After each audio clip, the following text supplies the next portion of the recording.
I think at the beginning of the year, I put on myself unnecessary pressure. Like I have to do this has to happen. I have to hit the financial goals. Even, by the way, sometimes even spirituality, sometimes put pressure on ourselves. I, I remember going through, I keep calling it a marriage fever. I don't know where the pressure was coming from, honestly. What helps me is that I am intentional about growing my relationship with God. At the beginning of the year, there was this constant message that just kept coming from God. When you read a scripture, like today, tomorrow, the other day, and it seems like it's the same message, but different Bible verses, different books, sometimes from the old, sometimes from the new. And I'm like, okay, what is this? But also sometimes feeling like I have it all figured out. When you're using your own power, you can write down and it feels like things are going well. But at the end of the day, I would feel very, very empty. Everything I was reading was talking about trust, or talking about faith. But the biggest message that God told me, I actually laugh and say it in Luganda, kakana.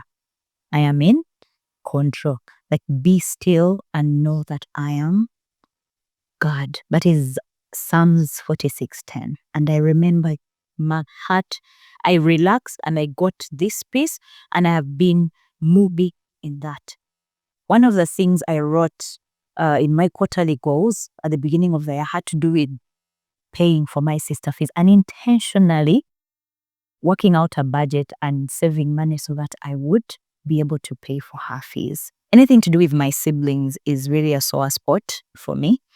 And anything that happens with them completely throws me off balance. I had not really planned. I wish I was given forewarning, but the opportunity came and I could not let my sister down. I was afraid, I was angry, but I remember God telling me that all is going to be well. Be still. Every time I would sit and have my personal prayer with my anchor, the verses that I would be reading would tell me about trusting God, because I was really, really scared. I could not see my sister just sit back home without going back to school. I didn't know what I was going to do. The fees were so high and I was earning a quarter of the fees amount. But God showed me that I don't have to do it alone. And I worked together with my auntie, and she's now completed Form 6. Every day I would sit down with the anchor and pray. Even when I felt like I really did not want to, but every time I remembered that with the anchor, it is a daily commitment. It's like a daily opportunity to sit down with a friend and bear out your heart and share, and that has really, really helped me. But also, I was able to join 2 unit trust platforms so that I'm able to grow my money and be able to be financially okay. I wouldn't say financially free, because that is still a journey. That is how I was able to be steadfast with the help of the anchor. One is that it keeps you grounded. We live in a world full of distractions. I'll speak out of experience. I am struggling to cut back on screen time. Every time I think about relaxing or to wind down and what, it's screen time. I'm either watching a series, watching a movie, or reading a novel and all that. And I realize that young people get distracted a lot. TikTok is like a huge thing. So we end up giving God very little time. We live in a world where you just have to focus on survival. So when you wake up in the morning, you're like, okay, now what am I going to do today? If it is work, you're so focused on making sure you get to work, making sure you do this, because at the end of the day, you're going to earn salary.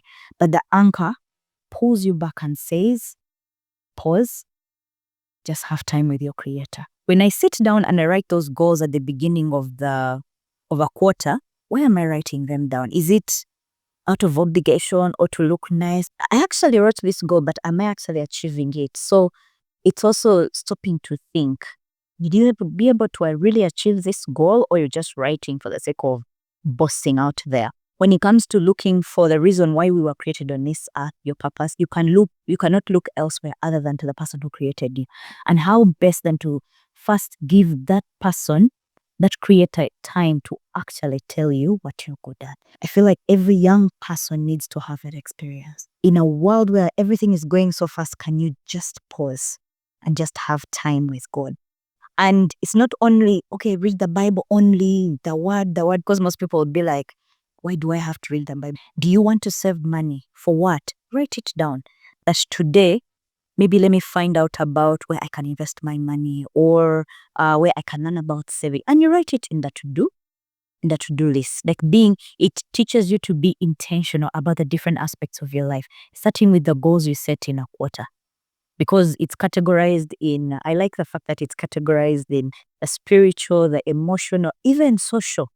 Because honestly, they are thinking this year that I have not called my mom in a long while. And I'm like, but I have a phone.